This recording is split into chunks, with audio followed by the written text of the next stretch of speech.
Welcome, everyone, to the Genetics Podcast. I'm really excited to be here today with Dr. Kaja Wasik, the Chief Science Officer and co-founder of Variant Bio. Variant Bio is a really exciting new biotech drug discovery company that's using human genetic data to discover new drugs. And I'm really excited to be here today. So thank you so much for taking the time. Thank you for having me. I am very excited to talk about the company too. Great. What I really like about Variant Bio is it's not only got an amazing scientific team and expertise, but also brings a really human element to what they do. They've recently announced an exciting new benefit sharing program where the company is going to share revenue back with participants whose genomic data is powering their studies and what they're going to do. And we will get into that. So I wonder, Kaja, if you could just start by telling us about Variant Bio and how you and your co-founders decided to come together and start the company. Yeah, so as you already mentioned, Variant Bio is just, in simple terms, we use genetics, we use genetic data to identify novel therapeutic targets. And more specifically, what we're trying to do is work with populations around the world that have a specific genetic architecture that is architecture that allows for rare variants to rise to high frequency. And we're also looking for groups who are outliers for different traits of medical relevance. And we're hoping that by working with this specific architecture and by finding groups that are outlier for medically relevant traits, we can identify genetic variants that rose to high frequency within those populations that are associated with those traits and see if those genetic variants can be used for the purpose of developing new therapeutics. So the goal in general for us is to develop drugs. So we will, as a company, go through a transition. We started as more of a genomics data collection, data analysis company, but hopefully in the nearest future, you'll see us kind of taking a step towards becoming more of a biotech slash pharma company one day. So the goal is to develop drugs internally or in partnerships with pharma companies. Great. I wonder if you could just maybe give a quick example of one or more examples where genetics has contributed to drug development, either a historical example or one that you all are working on or both. If I don't know if you're able to talk about the ones that you're working on. I think there are some that you have talked about publicly. Yeah, unfortunately I can't mention any of our findings or those any of the examples that we're working on because we're in the process of validating some of these, but there are a bunch of examples that are pretty good. So some of my favorite examples, and they stem from identifying individuals who are outliers. Are for instance PCSK9 and the PCSK9 inhibitors, right? So that is a very famous story that every geneticist knows. Identifying individuals with extremely low LDL cholesterol levels and identifying the individuals who are knockouts in the PCSK9 gene that led to a number of different companies to developing antibodies against PCSK9, a very successful cholesterol lowering therapy. The other one that we like to talk about is the individuals with dense bones. So there's been this case of, and I hope I get this story right, of somebody who has survived a very terrible motorcycle accident, ended up in the ER, and all the doctors were really confused, like why are all the bones intact? So the individual only has soft tissue damage, but the bones are intact, and they've detected that this person has bones that are, I think, like 9 times denser on average, and he had no idea about it. The only thing that he's noticed about himself that was different is that he never really learned how to swim. He would sink because his bones were just so dense. That was the kind of only side effect of having those dense bones, and that has led to identification of a mutation in this gene called LRP5 and discovery of the protein sclerostin pathway and development of this drug by Amgen that I think was approved in 2019 called Evenity for individuals with osteoporosis. Great, that's really helpful. And so you mentioned you need 2 things. You need rare variants of high effect and populations where they've risen to some reasonable frequency so that you can find enough people to study, I suppose. How do you go about doing that and picking where you focus or finding these populations? So this is really hard. So part of my job in the company is really deciding like strategically which phenotypes we will go after, because what we're focusing on is, in general, we're trying to be as opportunistic as possible, because we think like fascinating genetic findings can really come from any direction. So what we're focusing on is I guess three things. So one would be working with groups that show adaptation that we think can be medically relevant. And by adaptation, I mean show some evidence of maybe, adapting to their environment. Maybe it can be like resistance to hypoxia. So you can imagine populations that live at high altitudes, or populations that have that are divers that can stay underwater for a long period of time. Groups that have adapted to cold or high temperatures. So maybe people who live in the Danakil Depression in Ethiopia, very environment with very high temperatures or cold, maybe southern Patagonia. Adaptation to certain toxins. There's evidence of a number of different groups adapting to like high arsenic levels in drinking water, adaptations to infectious disease or diets. One of my favorite examples are the Greenlandic Inuit that they have lived for a really long time in a pretty extreme environment of the Arctic that includes very low temperatures, but also a diet that's extremely rich in fatty acids. So they eat a lot of, at least they used to eat a lot of seal fat, a lot of whale blubber, and there's been this, I think in 2015, there's been this really incredible paper from the Rasmus Nielsen's lab kind of showing that there's evidence in their genomes that there's a number of modifications in their fat metabolism genes that allowed them to adapt in those diets really rich in polyunsaturated fatty acids, and that really reduced their risk of developing cardiovascular disease that is normally associated with this diet.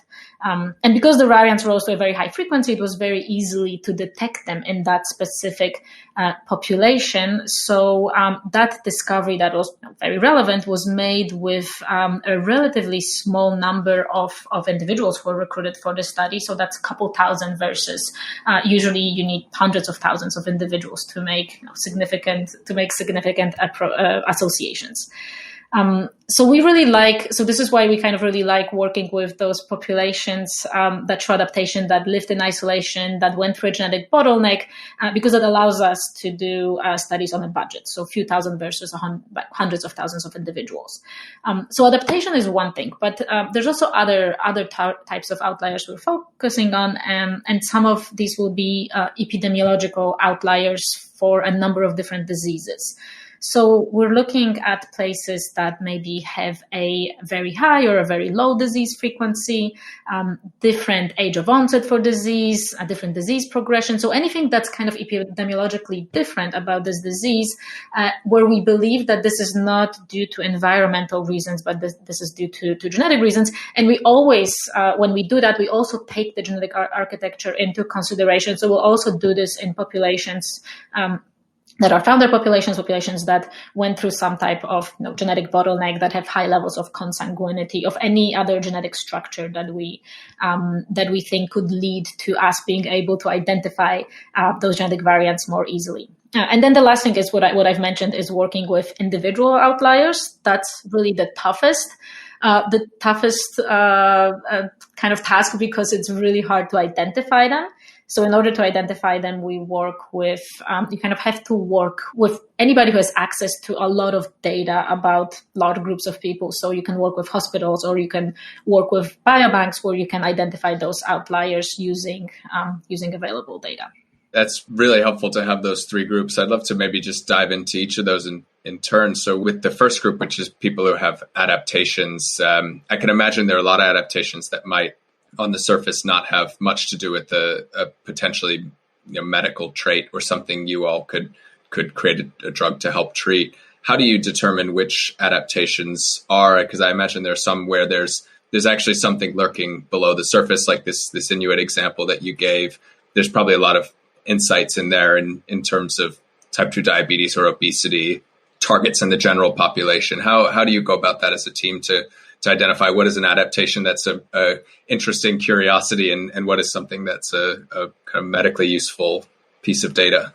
It's really hard. You really have to use your imagination because you can't tell ahead of time, right? But you can kind of try to extrapolate that maybe adaptation that has something to do with resistance to hypoxia can be useful for treating something like COPD for people who need respiratory assistance. So I think a lot of it is kind of just like trying to take the next step and trying to decide what kind of organs could be affected because of this adaptation. So when you think about individuals who have adapted to living in areas where it's extremely hot, it can be, for instance, a nomadic population that drinks very little water. You start wondering, how is that possible? What kind of organs could have adapted to that? Maybe kidneys. Maybe they have extremely efficient, kidneys at filtration. This is kind of this is really how we go about it.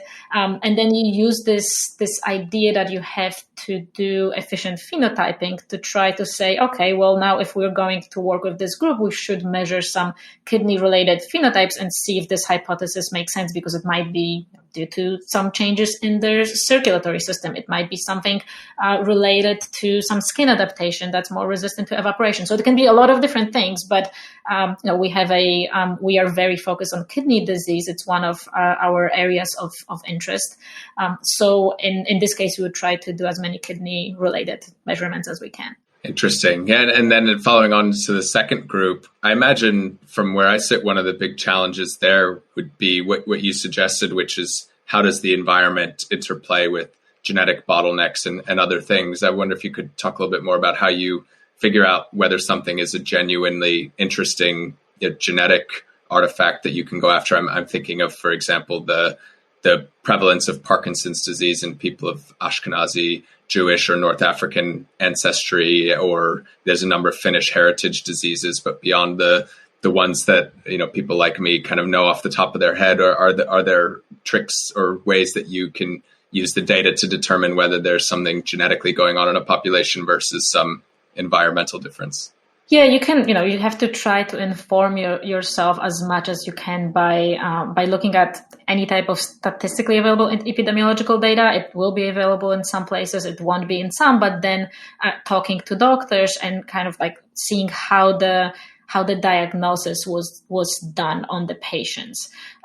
So, for instance, certain things are fairly obvious when it comes to things like, for instance, kidney disease. You can start asking very specific questions.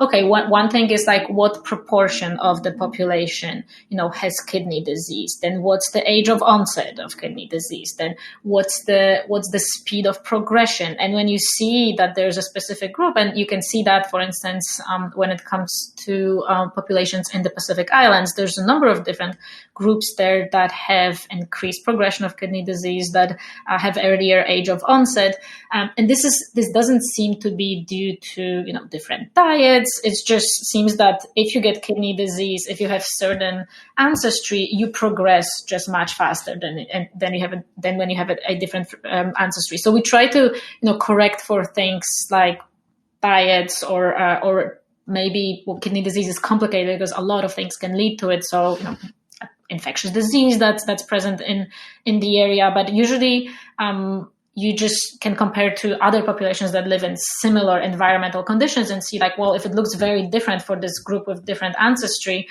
then that might be a pointer to there might be some genetic predisposition. But you use the available data. Sometimes you're right, sometimes you're wrong, and sometimes you just take a risk.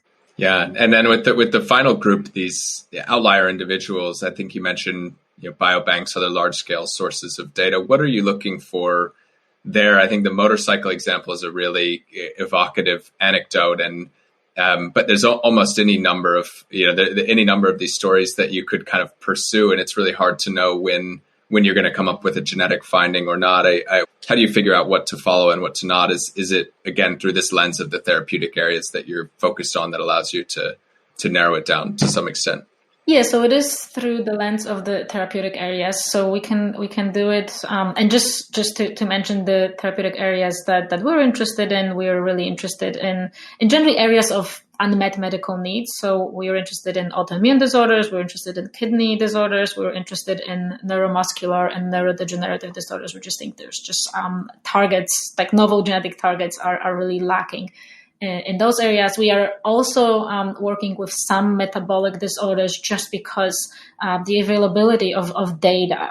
So you can find, usually when you start looking at disease-related data from a new country, a lot of it is around diabetes and around other types of metabolic disorders. But you can, in terms of trying to identify individuals, there's two ways you can do it. So you can have just like a purely data-driven approach where there's a biobank that has collected a ton of different measurements. Those are just numerical measurements, and you just plot them and look at the distribution and just, you ask yourself a couple of questions like, well, is the distribution in the population similar to other populations, or is maybe the entire distribution shifted in this population versus others? Because this way you might have a population-based outlier. And then you kind of look at the ends of the spectrum and see how many people are there with extremely outlying measurements. And then you try to, ask yourself questions like, why would they be outliers? Is it a measurement error? Can these individuals be recontacted? Obviously, we try to work with collaborators where that is possible. Could it be due to some other underlying conditions that they have? And you trying to go through a set of these questions with obviously experts in the field, with MDs who will tell you what exactly you need to understand to decide whether this is a really outlying measurement or whether this might be just because the person is taking a specific medication. So that's the way to do this. The other way to really do it is to just have a set of criteria that you give to the hospital and say, we have a collaboration. So whenever you stumble upon a patient with this set of criteria, we'd like to recruit this patient for a specific study. So that you can do in places where those databases don't exist or they're too small. To identify individual outliers, you don't want one outlier. You want ideally 500 of them, right? So you need a really, really large database to be able to identify those, and those don't really exist, or a few of them do, but they're not very, very common. So the other option is just you define your criteria and tell your partner, once you find a person like that, please get back to me. Let us know. Yeah. What happens if we take the kind of individual outlier case, what would you all look to do if you're able to identify a group of people that meet a certain criteria? What kind of tests are you would you wanting to be performing in addition to genetic sequencing if they already have been sequenced, or if you already have that data? So that really depends. So if the individuals have been sequenced and we identify some gene of interest where it seems that all the individuals have a rare variant in some gene of interest, we would want, the next steps would be to do a validation. And for that, it really depends on how much you know about this gene, because obviously you form a hypothesis of what's going on and what's wrong. And you can do the validation either in just purely laboratory experimental setup where you do a set of basic experiments, but in many cases you might want to contact the individuals and do additional measurements, but that really will be kind of case by case. Yeah, that makes sense. And across these three groups, how many projects would you all be pursuing at a single time? The way you've described it, it seems to me like there's almost an endless number of routes you could go down, and there's probably a real discipline to saying, for the next 2 years, we're going to focus on 10 of these or 20 of these. How roughly how many are you able to balance at once, given the stage the company's at?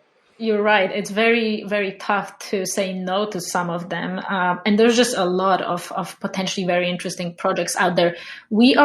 The individual outliers, as I said, are very difficult to find. So a large majority of what we're working on is working with populations with adaptation or with disease-related epidemiological outliers. So at this point, I think we have 17 projects at very different stages of execution. So some of them we're sequencing samples, some of them we're done analyzing data, and some of them we're going through all the very early stages of IRB approval, design, community consultation. So some of them will happen and some of them might not happen because of a variety of reasons.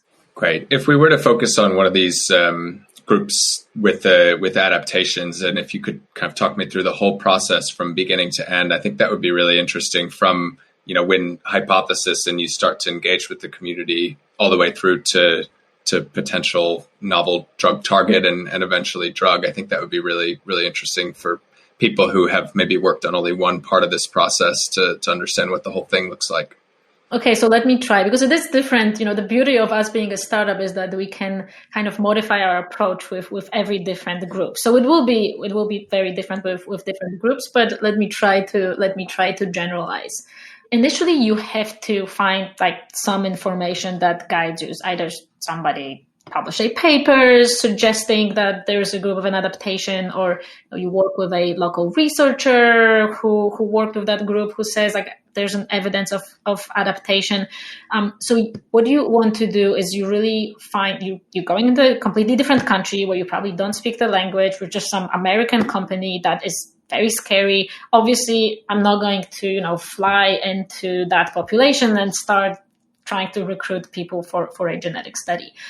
So you have to find a local partner who ideally is either from the community or has tight connections with the community. And sometimes by local partner is a number of different people. So we form a little consortium where we start having the first discussions. Would it be feasible to do a project? What are the laws in the country regarding sample import, export? So we're trying to kind of understand, would it even be a possibility if we approached that specific group? We try to learn as much as we can. So we gather information at a local level, talk to doctors, try to confirm, this potential evidence for that adaptation, try to design how would we approach a phenotyping strategy in the place. We do two types of projects. So we sometimes do pilot projects versus full scale projects. So a pilot project would be maybe if there's not enough evidence, in order to determine if this is something we want to invest a lot of funds going forward, we do a much smaller project where we recruit maybe 50 to 100 individuals to kind of build a relationship with the partner, with the community.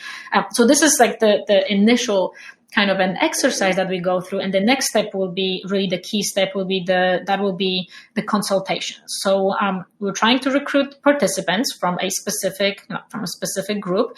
We need to know if they would be up for participating in a genomic study, and obviously that's another thing that we have to, and especially now, because now we can't travel anywhere. So all of this now has to be done by our local partners. So we have a very specific community engagement guidelines that we discuss with our partners. So they go in, they try to involve as many local entities as possible. And depending on the group they're working with, sometimes there is local representation that you can directly approach. Sometimes you have to identify those groups. So we have, our company, half of it is anthropologists, so they know exactly how this process should work. So they're just have you approached the youth group? Have you approached the women's group? So that's what we do to discuss, this is the project, this is the risks associated with the project, this is the phenotyping we're doing. We're not doing anything invasive, everything besides minimally invasive blood draws and you don't have to, as a participant, agree to that. You can give a saliva sample, but we would list those are the measurements we'd like to collect. So see if people are open to this. By having those discussions, also they sometimes those groups know what health issues are relevant for them, so they can really pretty dramatically change the scope of the project, which I think is a win-win for everybody. So they can bring up a number of novel things that we should be focusing on, and we do that.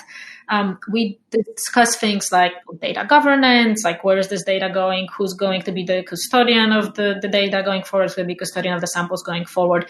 And if there is a community, the community seems to be okay with the project, we try to get something in writing saying that we've committed, that we have performed a community engagement, and those are the people who we've spoken to, those were their concerns, we address them. Obviously, that's when we then have to apply for all the IRB approvals that are required by that country. They can be at a government level, they can be at a local level, sometimes both. So we go through this process that can be endless. It can last a year, and you have to go back and say hey, do you remember us? We were here. it's like when to start this project we've discussed, but it is what it is. We play by the rules, and we don't go around any of the approvals we need to get, and then the logistics start, right? So what is actually beautiful about this approach is that recently, by recently I mean within the last 5 years, a ton of different portable phenotyping devices kind of popped up. I think people are in general more interested about their health. They're more interested in measuring their different things related to their health at home. So there's just a lot of things that we can do, even in areas where without internet access, in areas with unstable electricity, with areas where we can find freezers. There's just a lot that we can do by bringing those portable devices. So we would do a phenotyping and genotyping campaign. It can be either done it can be long-term with a collaboration with maybe a local hospital that kind of accepts a slow, constant stream of participants, really depending who we're trying to recruit and how efficiently who's our local partner. Or it can just be accelerated where, we'd go in with a team for a month. And the team is all local because we have to explain the consent form in the language that all the individuals speak in. So we have research assistants that are recruited locally and trained. We send some of our team members if possible, because again, due to the pandemic, it might not be possible for us to travel for a bit. Let's see how that goes. And the next step would be sequencing samples and transcribing the data into a form that's easy for the data team. So a lot of the questionnaires that we're asking individuals, a lot of the anthropometric measurements that are collected at the site it's just going to be it's filling paper. It's actually the most reliable way to do things it's a pretty low tech, but we've tried to come up with different apps and tablets, and it's sometimes we can charge it. You pen and paper works really great. Plus, there's also other types of samples that we would be collecting. So maybe, dried blood spots for blood metabolomics. So all of these go to corresponding facilities. We don't do any sequencing. We don't do any sample processing in-house. So all those samples would go wherever, in the world we want them to go, depending on where we are. We're working with sequencing facilities in a number of different countries. Same for metabolomics. Samples get processed, we get the data, and then the analysis starts. So that's what, and in terms of the analysis, that's what my co-founder Stefan Castel has been building over the last since we started Variant. His job was to really build out our analysis pipeline. So we're doing everything in the cloud. We're doing everything on AWS. We can kind of deploy it to different countries, depending if we need to, if GDPR rules are required to analyze the data, we can analyze it either in Florida or in Sweden. Right, because sometimes the data really can't leave the country. Right, it has to be analyzed there. Sometimes the data can't leave the country. Yeah, so this is why actually the first step of the project is can we even get the data out of the country? And if we can't, is AWS available? Because if the answer to these questions is no matter how interesting the project, we kind of have to abandon it. And then, ultimately what you have a number of associations, and you determine if these are interesting. And just I don't want to talk about this forever, because I feel like I've already I probably took too much time to go. No, it's really helpful to have the overview. It really is. But at some point you'll find that, okay, here's, a single genetic variant that seems to have a very strong effect that associates, let's say with end-stage kidney disease, or a rapid progression to end-stage kidney disease. We are expanding our team right now. So we have our head of target validation would take a look at this one variant, or just a list of findings that come out from a specific project, and prioritize them based on a set of criteria. So what you need to know is, first of all, is this a known variant? Is this a known gene? Are there therapeutics already existing in that area? how druggable it is. So that's just a series of questions. Is it an enzyme? Is it like a membrane receptor? Is it a structural protein? Is it expressed in the liver, or is it expressed, somewhere that's not as accessible? So based on that, based on all of this, you just as a variant can get a score. And based on that score, we decide, is it a high priority thing to start validating, or is it low priorities to start validating? We obviously learn a ton more. We can know where this gene is expressed based on, for instance, like database like GTEx. So we just try to gather all this additional information and make a decision as a company: is this worth validating? So then what we would do is we have a lab internally. So some validation experiments we would do internally, some we would do in partnerships with CROs. So again, depending on the variant, it would be a little bit different, but it would be fairly standard things like a cell line. Let's knock it out. Let's overexpress it.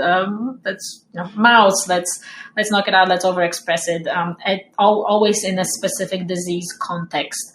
And that's all. If you can, replicate what you've seen in humans, that becomes a very high priority target. And this is our next hire that is coming soon, who is just somebody who's going to help us develop therapeutics.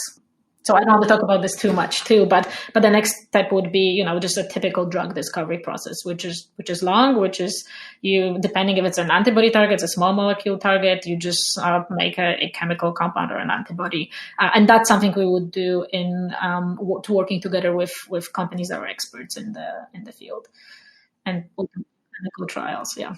That's really helpful. And I guess the reason, the overarching reason why you go through such enormous process and put so much into this is there's a lot of data that's shown that targets or drugs that are going after targets that have some genetic evidence are much more likely to ultimately make it successfully through clinical trials, right? How do you know what are the consensus figures on a drug that doesn't have genetic evidence versus one that does?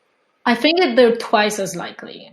So when you consider the cost of a clinical trial, it saves you a lot, and the time it takes to get from point A to B to get an answer, it saves you a ton of money and a ton of time. And is that essentially because is the hypothesis that drugs that don't have this genetic evidence, are they failing for efficacy reasons? So they don't work because actually the target wasn't a great target to begin with, and the evidence wasn't as strong that it was the right target to begin with, or is it some other reason? Do you have any understanding of why that is actually? I think, well, I'm not a drug discovery expert, so I definitely don't want to. But my guess would be, let me volunteer a guess, is some of this would be safety. Maybe a finding that is. Or if you modify a protein in a certain context, just in a context of, let's say, kidney, or in a context of liver, that would work in a dish. But when you do that in a human, you all of a sudden realize, this is also, this affects the heart or something like that. So safety would be one thing. My guess. Right. Yeah. And I guess in your case, that there are hundreds to thousands to tens of thousands of humans that are walking around with this gene knocked out or altered in every cell of their body. So it's likely that knocking it out with a molecule or antibody would be safe. Yeah, that's very powerful. Yeah, that's very powerful. And also, but you're also right about, there's a lot of genes there that are known to be potentially good targets, but nobody knows which context they should be a target with. So if you don't have this connection between that gene and a specific disease, you're just like, well, it is, a membrane receptor that we can activate or inhibit. And we think, and you can only guess that it might be relevant based on where it's expressed, it might be relevant for XYZ, but it's really hard to start from there. What's the biggest challenge for you all in the whole process that you described? So, but before we get to the drug discovery stage, but from the, finding and engaging with potential groups through to data analysis, what's the hardest part of the whole thing? I think one of the one of the hardest parts is that there is a lot of distrust that has been created in the field of genetic and medical research. So obviously there's distrust towards a American company that is coming, to gather genetic information, collect samples, and in many people's minds just disappear with this information and never come back, because that's how it was done in the past. So overcoming this distrust and building relationships, that takes a long time. And there's certain geographies, there's certain groups we would love to work with, but we are not even attempting to approach them, know that they're more distrustful or have been maybe more abused by research in the past, until we will be able to show, look, we've started a project, it was successful, we did what we promised with the data. Those are, this is how the community benefited from this, and nobody's angry. So until we can tell the full story, and that it will take a while, because from the moment you start those conversations until you have findings, like it's still going to be a 2-3 year process. So we're just not there yet to be able to tell the full story, tell some success stories. And I think once we tell those, it will be much faster. So yeah, this distrust is tough to work with. Absolutely, and I think that's a great segue into the discussion I wanted to have about your new benefit sharing model, which you all recently announced a couple months ago. But I imagine it's been in the works for quite some time, going through different ways in which you could do it, talking to partners. But I think you're really putting your money where your mouth is, so to speak, with trying to change this relationship between the American company that comes in and extracts data and makes a profit off of it and never comes back. And you all have a revenue sharing model now. And also, I think beyond just the money, which is really the tip of the iceberg and part of it, but it sounds like you all are really engaging very deeply with the communities that you're working with, which is more important. I think the money, if you could you need both, really, I think, to do it properly. But I think if you just went in with the money and didn't do the other things, it wouldn't be nearly as powerful. So I'd love to hear more about that, how it came about. Was it the plan from the beginning for you all? It's not every pharma and biotech company that does this. It's a new thing. Yes, I mean, that was the plan from day one, and it was one of the reasons we decided this is the time to start this company, because we've seen just a ton of mistakes. There's been so many voices really raised by underrepresented communities, vulnerable communities, and it's really past time to heed all of the voices, to incorporate them, and it's really time for a paradigm shift in this area. So we really wanted to include this into our company's vision, into our company's structure from day one. It's very difficult. We are very lucky that we have a fantastic set of investors who are aligned on this with us also from day one, because we told them the only way we can do this is if we do it ethically, and if people who are willing to, take a very risky step to share their genetic information, their health information with a for-profit company, they have to benefit from it. They have to benefit. I think, in my opinion, they have to benefit from this financially. They have to get a piece of the pie. And the first investor who decided to give us our first tranche of money, Josh Wolf from Lax Capital, extremely visionary guy, was just like, makes a ton of sense to me. Go for it. So we spent, but go for it is very simple, because then the question is like, how do you do it? How do you ensure that people benefit? Because like benefit can be described in many different ways. So in our opinion, it had to be financial benefit, but obviously there's other ways groups can benefit from engaging with research. So we started by, building a fairly unusual team for a pharma company. So we have anthropologists on the team. So that was one of our first hires, and those are people who really know how to talk to communities, how to engage them. We have created a fantastic independent ethics advisory board, which is also unheard of for a company, especially not at this early stage. So everything we've decided, everything we thought of, everything we've discussed was was presented to them, and we could hear, their opinions on this. And they come from a number of interdisciplinary backgrounds. So we have ethicists, we have indigenous community members, we have anthropologists, social anthropologists on this board. And we have genetic counselors. So trying to just hear as many voices as possible in designing this, plus engaging with indigenous thought leaders who are out there and who have really great ideas. So you don't have to really reinvent the wheel. So what we ultimately came up with, and we had some idea of how can this work in practice, but me and my co-founder Stefan are also scientists, so we didn't really. It was really hard for us to set it up in practice because there's a lot of implications to decisions that you're making like that as a company.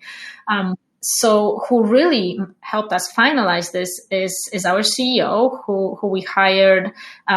He joined Variant in March last year. His name is Andrew Farnham, and he comes from the Gates Foundation. So he spent the last 10 years at the Gates Foundation running their strategic investment fund that invests in biotech and healthcare sector in a number of countries around the world. So he was generally aligned with our mission from day one, and he comes from a business background, even though he has an undergrad in molecular biology, but then spent many years in the investment world. So he really helped us finalize the details of this program to make sure that it is scalable, that it's efficient, that it's not slowing us down unnecessarily. Okay, so this is what it is, because it's a pretty long introduction. So we have this two-pronged benefit sharing approach. So it's a set of short-term, what we refer to as short-term and long-term benefits. So short-term benefits it's fairly simple. It's whenever we start a project, this project comes with a certain budget, 10% of that project budget gets kind of like added on top. And this is the funds that the community that we're working with, and by community, it can be a patient group. It depends on the project. They get to decide how this money is spent. Within reason, of course, it has to go towards things like education, healthcare. It has to go to things like sustainable development, local training. So just ideally supporting locally run NGOs that just improve outcomes for that specific group. And that one is fairly simple. And that one is just if there's a project, this comes immediately. That we're completing the project. This is what you get when you join, which we think is fair. But what we're really excited about is our long-term benefit sharing plan. So we have a pledge actually that's available on our website, and then we have a description of it on Medium if anybody wants to read more about this. But we pledge to share 4% of our revenue, and that means income before expenses as opposed to profit, which is income after expenses. So 4% of our revenue every year with our partner communities until the company is acquired or goes public, so completes an IPO. So at this point, the partner communities will receive 4% of the company equity value. So we think it's a groundbreaking number, and nobody has come even close to this number in genomics, pharma, biotech, as far as we are aware. How did you arrive on that 4% number? Yeah, so that this is also where Andrew came in, because we're just how do you know what is what makes sense, what's fair? Yeah, what's fair? What's fair and what's not going to kill the company, because if it's too little, it's not fair. If it's too much, we will die as a company, and then everybody loses. So Andrew's put a lot of thought into this, and it's very difficult to really put a concrete dollar amount value on the data that we collect, but we settled on 4% because that's the average amount of royalties that American universities get from companies in exchange for early technology. So we think about this as an early technology. We're working with a specific group. There's no guarantee of findings. There is a chance we might find something interesting. We haven't done enough projects to be able to tell you out of 10 projects, we find in a candidate in 1 or in 5. I can't really tell you that yet. But probably it will be closer to 1 rather than 5 in terms of, I guess, successful drug. Yeah, these are early and high risk, right? And take a long time and often a lot of money to figure out whether it will work or not. Yeah. What is very important to us is that this 4% is not in any way tied to findings. So this is why a lot of groups asked us, if you find something in our genome, we want something out of that. But this is not really how it works. Is anybody, everybody who participates in a study, it's the same risk for them. So everybody should be really compensated equally. So this is across the board with all the projects that we have been involved with. For that long-term benefit, is it shared back all the way with the individuals, or is it with a patient group or community group? And did you all have a discussion? Because I can see pros and cons with both approaches, and in particular, down to the individual is I would imagine really difficult to implement in practice. But yeah, I'm interested how you all talked through that and what you came up with. We had a lot of discussions about this, and you're right, like individual, that would be very, very difficult in practice. It's going to be also many years down the line, so maybe it would be hard to re-identify them. Plus, something that, when we talk to our ethics board, what they were saying is, if you share, and that's what a lot of the groups actually that we talk to say, is if somebody's sharing their genetic information with us, they're not only sharing their private genetic information, but they're also sharing information about, their family members. They're sharing information about the community as a whole. So they shouldn't be the ones receiving the benefit. It should be the community as a whole receiving the benefit. So what we're doing is we are in consultations with the communities that we work with at a very early stage. So from the onset of the project, we start having those conversations via our partners. What are the areas of the most interest of having those benefits go towards? That's both in terms of short-term benefits and long-term benefits. But in general, the idea is to support locally run NGOs that, again, improve outcomes for the community. We as a company have a way to veto something, ensure that money doesn't maybe end up in somebody's pocket accidentally. So we definitely are going to do a lot of just background checks on what those NGOs are, and that will be done by a subcommittee of the board that will include representatives from the groups we've been working with, that will include, again, indigenous thought leaders and people who have been working in that space to help us pick the right groups to work with. But from very early conversations, the long-term benefits it's much more vague. It's much easier for people to come up with something that works for them short-term. And those are extremely interesting conversations. So, in a few places, it's water purification systems for the locations we're working with. Obviously, access to clean water is an issue still in many parts of the world. We have been asked to support legal representation for defending land rights, which I think is a fantastic and very worthy cause. And we also support training. So, for instance, we have supported the SYNC consortium. I don't know if you've heard about them, but it's a program for indigenous people in genomics and training indigenous communities in genomics. It operates in 4 different countries in the US, Canada, Australia, and New Zealand. And we've supported the first entirely indigenous genomic conference in New Zealand. So I think initiatives like that are extremely worthy to spend the benefits towards. Absolutely. Yeah. And we're running up against time here. I can't believe the hour has flown by so quickly. I was hoping to just ask one last question, circling back to you, actually. This is the second company that you co-founded. So the first one you co-founded with your postdoctoral supervisor, Joe Pickrell, who was a previous guest on the podcast, GenCove. I was just wondering what lessons you took from what seems to be a raging success. GenCove is off to the races and doing amazing work. What lessons did you take from that you bring into Variant Bio? And I wonder if you could just talk a little bit about your experience at GenCove in general. Yeah, I mean, I guess the most important lesson was I've learned that I just love having my own company, the freedom of this, and the fact that you can just like move very fast and work with incredible people. Working with Joe and Tomas was some of the best times of my life. They're both incredibly smart. So that's one. But Genkov also made me realize how powerful the technology that we've built is, how powerful low-pass sequencing is when used for discovery.